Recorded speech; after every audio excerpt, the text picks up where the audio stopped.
Hello everyone, welcome back to my channel. So today's MRP of nutrition, जिसमें आपको nutrition का each and every important point मिलने वाला है जो कि नॉसिक में पूछ सकते हैं। So you have to just like ये इनफ है आपके लिए। ये सारे टॉपिक्स आप पढ़ लो अच्छे से, उसको रिवाइज करो, अगेन एंड अगेन रिवाइज करो, एंड दैट इज इनफ। क्योंकि न्यूट्रिशन में बेसिकली इससे ज्यादा वो पूछते नहीं है, ठीक है ना। एंड मोर देन दैट वो बस लाइक दे आस्क कि एग में कितना प्रोटीन होता है, रेफरेंस प्रोटीन किसमें होता है, सबसे बेस्ट प्रोटीन किसमें होता है। तो इस तरीके का एमसीक्यू आता है न्यूट्रिशन से, बहुत इजी टाइप का, बहुत डायरेक्टली क्वेश्चंस आते हैं, ठीक है ना। सो स्टार्ट करते हैं विद द सेशन हम। सो फर्स्ट हमारा एक होता है मैक्रोन्यूट्रिएंट और माइक्रोन्यूट्रिएंट। सो मैक्रो मतलब कि जो ज्यादा अमाउंट में चाहिए होता है, जैसे कि कार्बोहाइड्रेट हो गया, प्रोटीन हो गया और फैट हो गया, वो हमारा मैक्रोन्यूट्रिएंट्स में आते हैं, राइट। सो कार्बोहाइड्रेट के बारे में क्या क्या इंपॉर्टेंट पॉइंट याद करना है। फर्स्ट ऑफ ऑल, कार्बोहाइड्रेट क्या है? It is the main source, major source of energy. जो हमारा जो मेजर सोर्स ऑफ एनर्जी है वो हमें कार्बोहाइड्रेट से ही मिलता है। लाइक 60 अप टू 65% जो हमारे जो कैलोरीज होती है वो हम कार्बोहाइड्रेट से लेते हैं, ठीक है। देन सेकेंड इंपॉर्टेंट पॉइंट ये है कि 1 gram carbohydrate give 4 kilocalorie. So 4 kilo calorie पर ग्राम। सो 1 ग्राम कार्बोहाइड्रेट से हमें 4 किलो कैलोरी मिलता है। So that is the important point. And जो कार्बोहाइड्रेट्स होते हैं ना, वो दो तरीके के होते हैं। एक होता है सिंपल कार्बोहाइड्रेट, एक होता है हमारा कॉम्प्लेक्स कार्बोहाइड्रेट। तो सिंपल में कौन कौन से होते हैं? जैसे कि ग्लूकोज हो गया, फ्रक्टोज हो गया, गैलेक्टोज हो गया, मेल्टोज हो गया, लैक्टोज, सुक्रोज, ये सारे हमारे सिंपल कार्बोहाइड्रेट्स है। कॉम्प्लेक्स जैसे कि फाइबर, ग्लाइकोजन, स्टार्च, ये सारे हमारे कॉम्प्लेक्स कार्बोहाइड्रेट्स है, ठीक है ना। सो ये हमारे इंपॉर्टेंट पॉइंट है regarding carbohydrate, right. Coming to the second, that is protein. So protein as you know बताने की जरूरत नहीं, it is body building. It means कि जो भी सेल्स टिश्यूज जो बनते हैं, रिपेयर्स होते हैं, उनको क्या चाहिए होता है? प्रोटीन चाहिए होता है, right. So it is the body building, growth and development में हेल्प करता है, एंड इवन एंटीबॉडीज, हार्मोन को सिंथेसिस में भी प्रोटीन की जरूरत होती है, ठीक है। And again like carbohydrate, 1 gram protein gives 4 kilocalorie. So that is the important point. 1 gram carbohydrate, 1 gram protein gives 4 kilo calorie, right. And इसका जो मेन सोर्स होता है प्रोटीन का, जैसे कि हमारा meat is the main source. तो egg हो गया, है ना। सो एग हो गया, पल्सेस हो गए और मीट, ये तीन हमारे मेन सोर्स है ऑफ प्रोटीन का, ठीक है ना। सो एग हो गया, pulses, milk, cereals, fish, meat, dry fruits, soybean, तो ये सारे हमारे प्रोटीन के रिच सोर्स है। इसमें से एग इज द बेस्ट, इसमें सारे के सारे प्रोटीन अवेलेबल होते हैं, ठीक है ना। Coming to the fat, so fat में क्या है कि हमारा प्रोटीन हो गया, कार्बोहाइड्रेट हो गया। सो 1 gram protein and carbohydrate give 4 kilo calorie, but fat में कैलोरी ज्यादा देते हैं, that is 9 kilo calorie. So 1 gram fat will give 9 kilo calorie, right. And it is like energy storage में help करता है, insulation में, protection में ये help करता है, ठीक है ना। So fat is important and ये हमारे सारे oils में fat होते हैं, ठीक है। and कुछ हमारे fat soluble vitamins होते हैं, मीन्स की vitamin A, D, E and K, ये हमारे फैट सोल्यूबल विटामिन्स है। सो जो फैट है ना, it absorb the fat soluble vitamins, ठीक है ना। सो ये आपके कुछ फंक्शन है ऑफ फैट का, एनर्जी स्टोरेज में, इंसुलेशन में, प्रोटेक्शन में, and absorb the fat soluble vitamins. तो ये आपको मैक्रोन्यूट्रिएंट्स के बारे में कुछ इंपॉर्टेंट पॉइंट्स याद रखने हैं, ठीक है। कमिंग टू हमारा, ये हमारा एक छोटा सा टेबल है, जैसे कि कार्बोहाइड्रेट से आपको 4 किलो कैलोरी मिलता है, ठीक है ना। 1 ग्राम कार्बोहाइड्रेट से आपको 4 किलो कैलोरी, प्रोटीन से same 4 kilo calorie, and fat से 9 किलो कैलोरी, ठीक है। उसके बाद टोटल कैलोरीज की बात करें तो कार्बोहाइड्रेट से हमें around 45 to 65% of total calories हमें कार्बोहाइड्रेट से मिलता है। That's why it is the main source, right. Fat की बात करें तो 20 to 35% जो हमारा टोटल जो कैलोरीज है, टोटल जो एनर्जी है, वो कहाँ से मिलता है? फैट से मिलता है। और protein say that is around 10 to 20%, ठीक है। कमिंग टू माइक्रोन्यूट्रिएंट्स, तो फैट में मैक्रोन्यूट्रिएंट्स में हमारा था कार्बोहाइड्रेट, प्रोटीन और फैट। ऐसे ही माइक्रोन्यूट्रिएंट्स में क्या क्या है? विटामिन्स और मिनरल्स है, जो कि हमें स्मॉल क्वांटिटी में चाहिए होती है, ठीक है। सो विटामिन, फर्स्ट हम विटामिन की बात करें, vitamin is very very important. Like vitamin से like most of the time they ask the questions from the vitamin rich source, function of vitamin, उसकी डेफिशिएंसी से क्या डिजीज होती है। सो वो आपको बेसिकली इंपॉर्टेंट पॉइंट्स आपको याद रखने हैं, ठीक है ना। सो जो विटामिन होते हैं ना, वो दो तरीके के विटामिन होते हैं। फर्स्ट हमारा होता है फैट सोल्यूबल विटामिन, सेकेंड होता है हमारा वाटर सोल्यूबल विटामिन। सो बहुत सिंपल है याद करने का। फैट सोल्यूबल विटामिन हमारे ए, डी, ई, के। सो vitamin A, vitamin D, vitamin E and के क्या है? फैट सोल्यूबल विटामिन है। सो it is stored in the body, so that's why इसकी टॉक्सिसिटी पॉसिबल है, क्योंकि ये फैट सोल्यूबल है, ये बॉडी में स्टोर होगा। बट जो वाटर सोल्यूबल विटामिन है ना, that is vitamin B complex, जितने भी हमारे विटामिन बी कॉम्प्लेक्स होते हैं, vitamin B1, B2, B3, B6, B12, B9 है ना, एंड विटामिन सी, ये हमारे वाटर सोल्यूबल विटामिन है and it is not stored much, so ये प्रॉपर्ली इतना ज्यादा स्टोर नहीं होता, सो इसकी टॉक्सिसिटी इतनी ज्यादा पॉसिबल नहीं है। सो फैट सोल्यूबल विटामिन की टॉक्सिसिटी हो सकती है, बट वाटर सोल्यूबल विटामिन की जो टॉक्सिसिटी है बहुत रेयर है ना। सो दैट्स जो बेसिकली जो डेफिशिएंसी जो है हमारा विटामिन बी कॉम्प्लेक्स और सी में ज्यादा देखने को मिलता है, ठीक है ना। सो ये इंपॉर्टेंट पॉइंट है। कमिंग टू विटामिन ए, सो अब हम क्या क्या पढ़ेंगे, हम 3 इंपॉर्टेंट चीजें पढ़ेंगे, उनमें से 2 बहुत ज्यादा इंपॉर्टेंट है। First is function and second is the deficiency and third हमारा है सोर्स। तो आपको फंक्शन और डेफिशिएंसी जरूर पता होना चाहिए, सोर्स का पता रहेगा तो और बेस्ट रहेगा, क्योंकि सोर्स से भी डायरेक्टली एमसीक्यू आता है, ठीक है ना। सो विटामिन ए जो है ना, vitamin A is known as retinol. So ये नाम भी आपको पता होना चाहिए, क्योंकि ये डायरेक्टली वो नाम से पूछ लेते हैं, रेटिनोल दे देंगे, फाइलोक्विनिन दे देंगे, तो आपको समझ नहीं आएगा ये क्या है। So vitamin A is known as retinol and इसका फंक्शन क्या है, इसका फंक्शन है विजन में।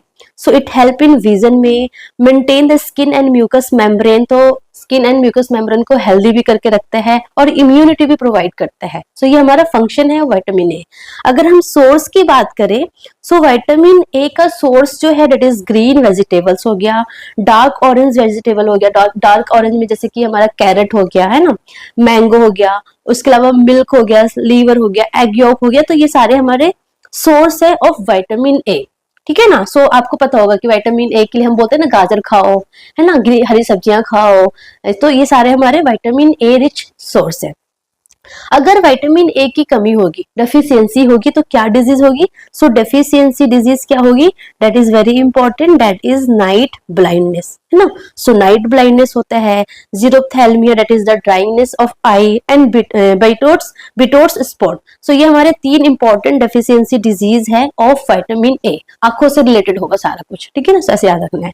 रेटिनोल है, रेटिनोल नाम से पता चल रहा है, रेटिना रेटिनोल, सो आंखों से रिलेटेड सारा प्रॉब्लम होगा, ठीक है। कमिंग टू विटामिन डी, अभी हम फैट सोल्यूबल विटामिन पढ़ रहे हैं। सो विटामिन ए का हमने पढ़ लिया, 3 important function, source and there is deficiency disease. Coming to vitamin D, सबको पता है, बहुत सिंपल है, इसमें कुछ याद करने की जरूरत ही नहीं है, because you already know. So vitamin D is also known as cholecalciferol, है ना। सो अगर कभी आपको विटामिन डी की कमी होगी तो आपने वो सैसे खाया पिया होगा मिल्क के साथ मिलाकर, राइट। सो जो विटामिन डी है सबको पता है, दैट इज की बोन एंड टीथ फॉर्मेशन में हेल्प करता है, कैल्शियम एब्जॉर्प्शन में हेल्प करता है ना। So this is the function of vitamin D. अगर हम इसका सोर्स की बात करें, so source the sunlight is the main source, rich source of vitamin D, ठीक है ना। उसके अलावा मिल्क हो गया, एग हो गया, फिश हो गया, मतलब वेजिटेबल्स नहीं है, सारे मीट वाले प्रोडक्ट्स हैं। सो मीट और मिल्क, एग, इसमें हमारा विटामिन डी भर भर के होता है, ठीक है ना। So milk, egg, fish and fish liver oil, तो ये सारे हमारे rich source of vitamin D है, ठीक है। इसकी डेफिशिएंसी से क्या डिजीज होती है, डेफिशिएंसी से एडल्ट में ऑस्टियोमलेशिया और ऑस्टियोपोरोसिस होता है, जो बोन है वो होल हो जाता है, सॉफ्ट हो जाता है, और चिल्ड्रन में रिकेट्स हो जाता है ना। सो चिल्ड्रन में रिकेट्स होता है और एडल्ट्स में ऑस्टियोमलेशिया और ऑस्टियोपोरोसिस होता है। So that is the important line you have to remember regarding vitamin D, very simple, सबको पता है, ठीक है। Coming to vitamin E, so vitamin E is also known as tocopherol. So tocopherol, it is act like a antioxidant, very important, and the very important is that fertility. So मतलब मैं आपको एक case बताती हूँ कि एक patient थी, उसकी इनफर्टिलिटी थी, उसके सारे इन्वेस्टिगेशंस हो गए, सारे नॉर्मल आए, पता ही नहीं चला कि इनफर्टिलिटी है क्यों। बाद में पता चलता है कि उसको विटामिन ई की डेफिशिएंसी है ना। सो फिर उसको विटामिन ई का करेक्शन करते हैं, देन वो सही हो जाता है, ठीक है ना। So vitamin E will leads to infertility, very important. So vitamin E जो है, it help in act as a antioxidant और फर्टिलिटी में भी हेल्प करते हैं, ठीक है। इसके अगर हम सोर्स की बात करें, सो vitamin E source is like green leafy vegetables हो गया, वेजिटेबल ऑयल्स हो गए, नट्स एंड सीड्स, तो ये सारे हमारे rich source of vitamin E है ना। सो ऐसे याद रखना, बहुत सिंपल है ये। एंड डेफिशिएंसी से क्या डिजीज होगी, अभी मैंने आपको बताया, इनफर्टिलिटी हो गया, इंटरप्शन इन नर्व इम्पल्सेस, है ना। सो ये हमारा विटामिन ई की वजह से प्रॉब्लम होती है, की डेफिशिएंसी की वजह से प्रॉब्लम होती है। कमिंग टू विटामिन के, सो विटामिन के क्या है, phylloquinone. Phylloquinone and you know vitamin के हेल्प इन ब्लड क्लॉटिंग में हेल्प करता है। तो कुछ चीजें तो है जो आपको इतना याद करने की जरूरत नहीं है, आपको यू ऑलरेडी नो ना। सो विटामिन के ब्लड क्लॉटिंग में हेल्प करता है, हम बचपन से पढ़ते हुए आ रहे हैं, सो इसमें इतना याद करने की जरूरत नहीं है। विटामिन डी जो है वो बोन एंड टीथ फॉर्मेशन में हेल्प करता है, हम बहुत पहले से पढ़ते हुए आ रहे हैं, तो इतना हमें याद करने की जरूरत नहीं है।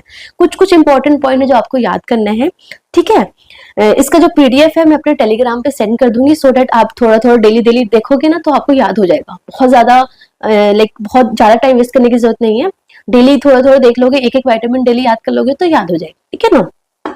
इसकी अगर हम सोर्स की बात करें तो सोर्स हमारा है ग्रीन लीफी वेजिटेबल्स और सिंथेसाइज्ड इन हाँ, सो एक तो हमारा ग्रीन लीफी वेजिटेबल्स है इसका सोर्स, एंड उसके अलावा जो विटामिन के है ना, it is also synthesized in intestine by the gut bacteria के थ्रू भी ये सिंथेसाइज्ड होता है, सो दैट इज इंपॉर्टेंट। इसकी डेफिशिएंसी से क्या प्रॉब्लम होगा, you know that is bleeding disorder होगा, क्योंकि क्लॉटिंग में हेल्प करता है तो ब्लीडिंग डिसऑर्डर होगा, हेमरेज हो सकता है, ब्लीडिंग होगा, है ना। So that is the deficiency की वजह से प्रॉब्लम होगा। Coming to the vitamin B complex, तो हमने फैट सोल्यूबल विटामिन कंप्लीट कर लिया, A D E and K. Now it's turn to water soluble vitamin. So water soluble vitamin में first हमारा है vitamin B1, that is also known as thiamine, right. So thiamine जो है इसका जो function है दैट इज कार्बोहाइड्रेट मेटाबॉलिज्म में help करता है ना। सो कार्बोहाइड्रेट का मेटाबॉलिज्म में हेल्प करता है, नर्व फंक्शन में हेल्प करता है, ठीक है ना, वेरी इंपॉर्टेंट। इसके जो सोर्स है दैट इज होल ग्रेन्स हो गया, है ना, पल्सेस हो गया, नट्स हो गया, लेज्यूम्स हो गया, ये सारे हमारे rich source of vitamin B1 है। इसकी डेफिशिएंसी से बहुत इंपॉर्टेंट है। सो विटामिन B1 की डेफिशिएंसी से होता है बेरी बेरी। बेरी बेरी दो तरीके का होता है, एक होता है ड्राई बेरी बेरी, एक होता है wet beriberi. Wet beriberi में मतलब कार्डियक से रिलेटेड प्रॉब्लम होगा, ऐसे याद करो। वेट मतलब गीला है, सो वेट मतलब कार्डियक मसल्स क्या होते हैं, पंप को मतलब पंप करता रहता है, ब्लड आता रहता है जाता रहता है, तो हमेशा क्या रहता है, गीला रहता है। सो वेट बेरी बेरी क्या करेगा, कार्डियक इश्यूज होंगे, सो लाइक हार्ट फेलियर हो सकता है, एब्नॉर्मल हार्ट रिदम होगा, ठीक है ना। एंड जो ड्राई बेरी बेरी होगा वो नर्व को अफेक्ट करता है, सो लाइक पेरिफेरल न्यूरोपैथी हो गया, पैरालिसिस हो गया, है ना। सो ये होता है, so beriberi. Coming to vitamin B2, that is also known as riboflavin. So it is also help in vitamin B2, it is also help in energy production, है ना। so energy production में help करता है, and it also maintain the skin और जो eyes है उसको healthy maintain करके रखता है, ठीक है। इसके सोर्स की बात करें तो सोर्स हमारा है like milk, egg, green leafy vegetables, nuts, seeds हो गया, होल ग्रेन्स, जितने भी जो डेयरी प्रोडक्ट्स होते हैं, है ना, वो हो गया, और मीट, ये सारे रिच सोर्स है of vitamin B2। Vitamin B2 का आपको डेफिशिएंसी ज्यादा इंपॉर्टेंट है, वो याद करने हैं, that is cheilosis and glossitis करता है विटामिन B2 की डेफिशिएंसी की वजह से। तो विटामिन B1 का डेफिशिएंसी, विटामिन B2 का डेफिशिएंसी, इनकी डेफिशिएंसी बहुत ज्यादा इंपॉर्टेंट है ना। डेफिशिएंसी डिजीज जो होती है वो ज्यादा इंपॉर्टेंट है। Coming to vitamin B3, that is also known as niacin.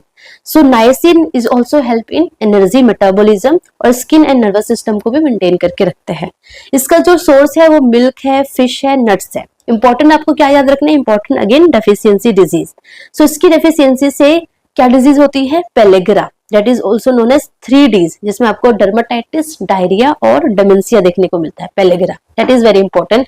ये MCQ आ रखा है कि नायसिन और विटामिन D3 की डेफिशिएंसी से कौन सी डिजीज देखने को मिलता है, that is pellagra, and pellagra में 3Ds होता है, that is dementia, dermatitis and diarrhoea, ठीक है। Coming to vitamin B6 is pyridoxine. So pyridoxine help in protein metabolism, और विटामिन B6 का जो रिच सोर्स है that is vegetables, meat, fruits, whole grains. Important क्या है, इंपॉर्टेंट है deficiency disease. So vitamin B6 की डेफिशिएंसी से होता है peripheral neuropathy, very important, anaemia होता है, सीजर्स आते हैं, ना। सो नर्व्स को ज्यादा इंपैक्ट करते हैं। सो ये डेफिशिएंसी डिजीज आपको ज्यादा अच्छे से याद करने हैं, ठीक है। कमिंग टू विटामिन B9, है ना। So vitamin B9 that is folic acid. अभी आप पढ़ रहे हो तो लग रहा होगा इतनी सारी चीजें कैसे याद होगा, बट डेली एक एक याद करोगे तो बहुत इजीली याद हो जाएगा। बहुत ज्यादा नहीं है, मेनली इंपॉर्टेंट है आपका deficiency disease of vitamin B complex, है ना। So vitamin D is also known as folic acid, and folic acid का नाम सुनते ही आप सबको पता है कि इसका कितना ज्यादा इंपॉर्टेंस है हमारा ब्लड फॉर्मेशन में, है ना। सो डीएनए सिंथेसिस और आरबीसी फॉर्मेशन में ये हेल्प करता है, ठीक है ना। एंड इसका रिच सोर्स सबको पता है, that is green leafy vegetables हो गया, लेज्यूम्स हो गया, सीड हो गया, लीवर हो गया ना। So that is very very important. And इसकी डेफिशिएंसी से क्या होता है, neural tube defect in foetus, अगर मदर प्रेग्नेंट है, उसने प्रॉपरली अगर फॉलिक एसिड नहीं लिया है, फॉलिक एसिड सप्लीमेंट्स नहीं लिए हैं, फॉलिक एसिड की डेफिशिएंसी है, तो बच्चे में न्यूरल ट्यूब डिफेक्ट्स होते हैं। एंड उसके अलावा मेगालोब्लास्टिक अनीमिया भी देखने को मिलता है। अगर आपको नॉर्मल पर्सन में अगर विटामिन B9 फॉलिक एसिड की कमी होगी तो मेगालोब्लास्टिक अनीमिया हो सकता है, ठीक है। सो दैट इज इम्पोर्टेंट, आपको पता होना चाहिए। Coming to vitamin B12, that is also known as cyanocobalamin. So cyanocobalamin is also help in formation, RBC formation और nerve function. So vitamin B9, vitamin B12 आप सबको पता है। इसके सोर्स जो है वो वेरी इंपॉर्टेंट। विटामिन B12 का जो सोर्स है वो वेजिटेबल सोर्स नहीं है, ओनली मीट एनिमल से मिलता है। सो एनिमल लाइक मिल्क हो गया, मीट हो गया, एग हो गया, यहाँ से मिलता है बेसिकली विटामिन B12। तो जो वेजिटेरियंस होते हैं ना, उनमें विटामिन B12 की ज्यादा कमी देखने को मिलती है, ठीक है ना। एंड इसकी डेफिशिएंसी से होता है पर्नीसियस एनीमिया, न्यूरोलॉजिकल प्रॉब्लम्स, है ना। तो ये सारा इंपॉर्टेंट है।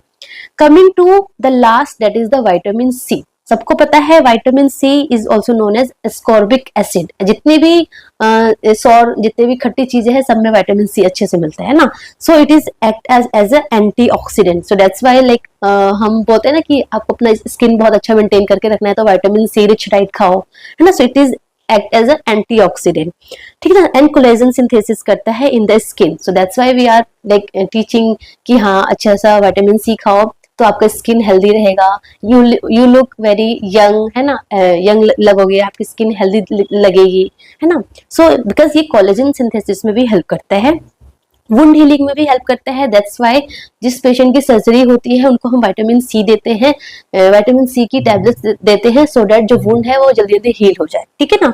इम्यूनिटी में हेल्प करता है और आयरन एब्जॉर्प्शन में भी हेल्प करता है। एंड बिकॉज ऑफ दैट जो मदर प्रेग्नेंट होती है आयरन सप्लीमेंट्स लेती है तो उनको हम बोलते हैं कि जो आयरन जो सप्लीमेंट्स आप लेते हो ना, इसको आप खट्टी चीजों के साथ लो, आप इसको जूस के साथ लो, है ना, जो ऑरेंज जूस होता है उसके साथ लो तो इसका एब्जॉर्प्शन बढ़ जाएगा, लेमन जूस के साथ लो इसका एब्जॉर्प्शन बढ़ जाएगा, है ना। तो ये आयरन एब्जॉर्प्शन में भी हेल्प करता है, ठीक है।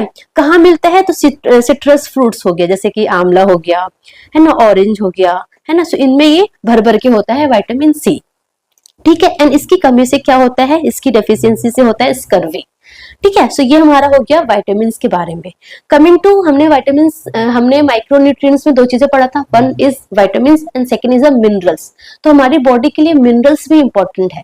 तो मिनरल्स में क्या क्या आते हैं, जैसे कि एक तो हमारा होता है मैक्रो, मतलब कि जो लार्ज अमाउंट में हमें मिनरल्स चाहिए, जैसे कि sodium, potassium, magnesium, calcium, phosphorus. And you know hypokalemia की वजह से क्या प्रॉब्लम होगा, हाइपरकैलेमिया की वजह से क्या प्रॉब्लम होगा, वो आपने पढ़ रखा है मेडिकल सर्जिकल नर्सिंग में, फंडामेंटल ऑफ नर्सिंग में, तो इतना मुझे अंदर जाने की जरूरत नहीं है, आपको ऑलरेडी आता है।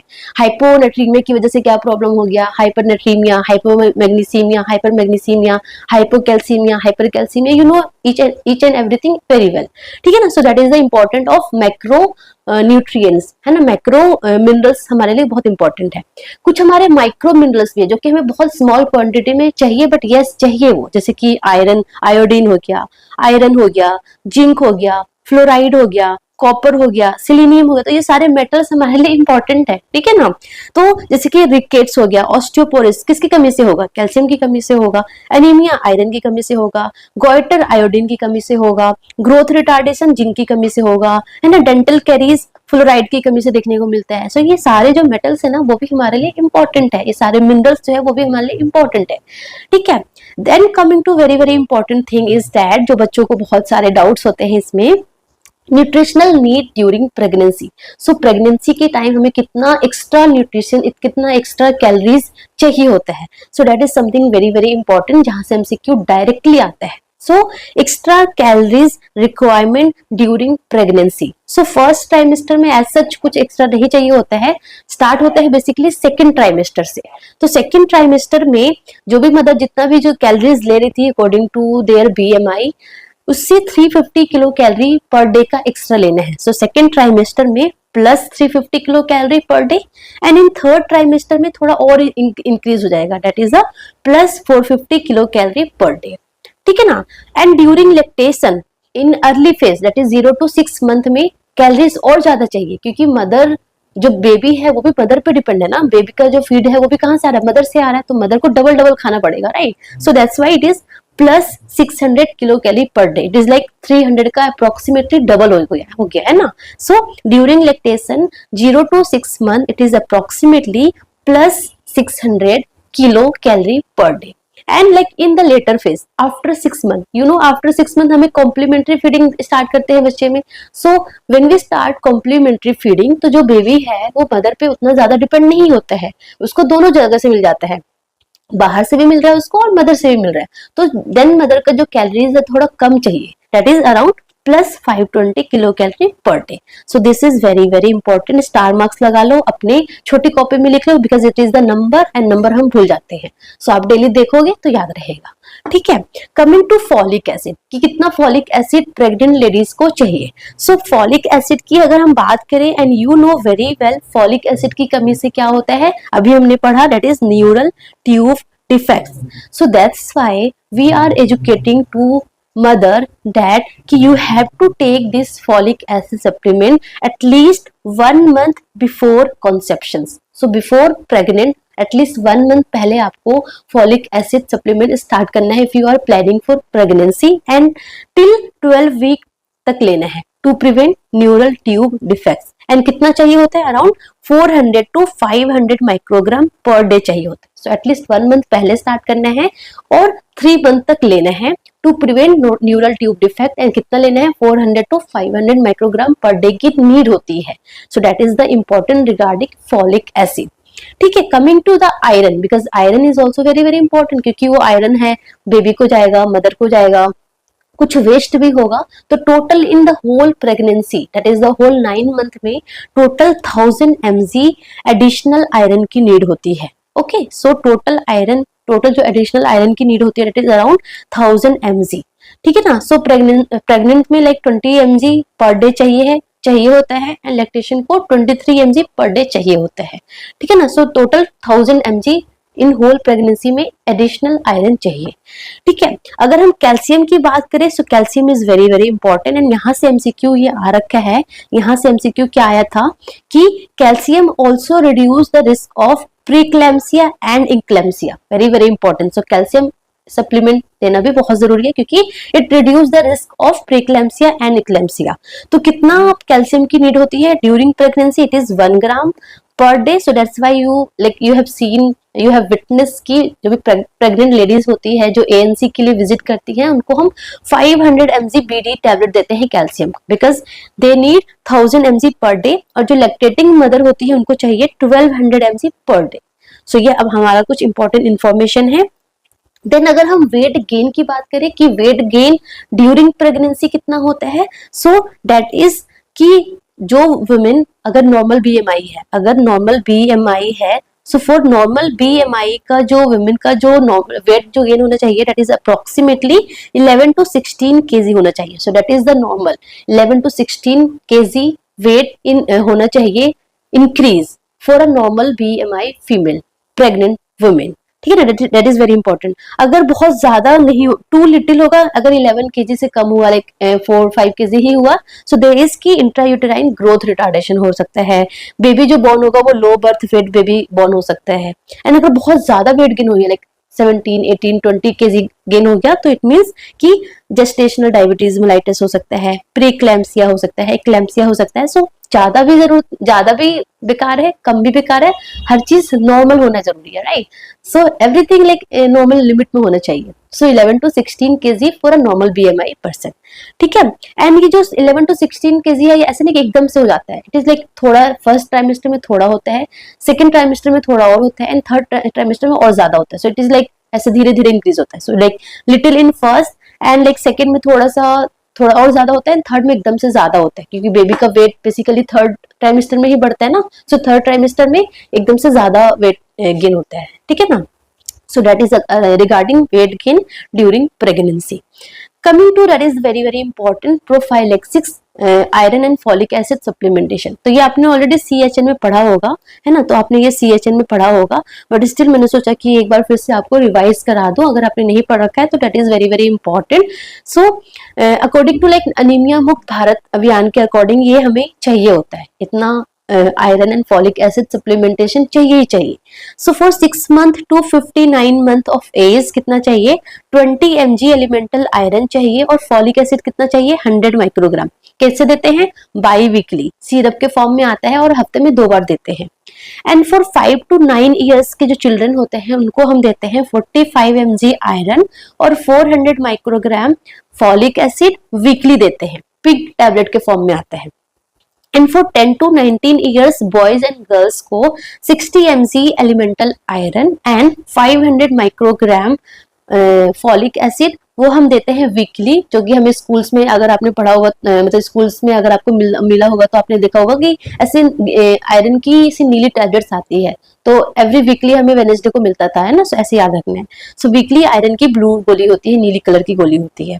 उसके अलावा रिप्रोडक्टिव एज ग्रुप को 60 mg elemental iron 500 microgram weekly चाहिए, and for pregnant and lactating women को भी 60 mg एलिमेंटल आयरन और 500 माइक्रोग्राम डेली चाहिए, उनको डेली चाहिए।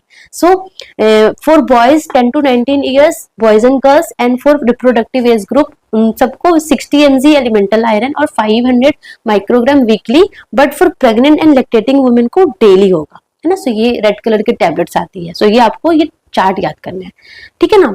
सो ये हमारा था इम्पोर्टेंट, बहुत important, very very important, very very important points जो कि आपको, और topic you can say for nutrition, क्योंकि बहुत सारे लोगों ने मुझे बोला था मैसेज में कि न्यूट्रिशन जो हमारा माइनर सब्जेक्ट्स है, जैसे कि न्यूट्रिशन हो गया, माइक्रोबायोलॉजी हो गया, तो उसके क्या क्या इंपॉर्टेंट चीजें हमें याद करनी है, पढ़नी है, वो हमें बता दो। सो न्यूट्रिशन में आपको ये सारी चीजें पढ़ के जाननी है, ठीक है। कमिंग टू माइक्रोबायोलॉजी, तो माइक्रोबायोलॉजी का भी मैं 1 या 2 सेशन लूंगी जिसमें सारा इंपॉर्टेंट पॉइंट जो पूछ सकते हैं वो सारा मैं कवर कर दूंगी, ठीक है ना। So that's all about today, thank you so much, all the best, लगे रहो, जमे रहो, अच्छे से पढ़ते रहो।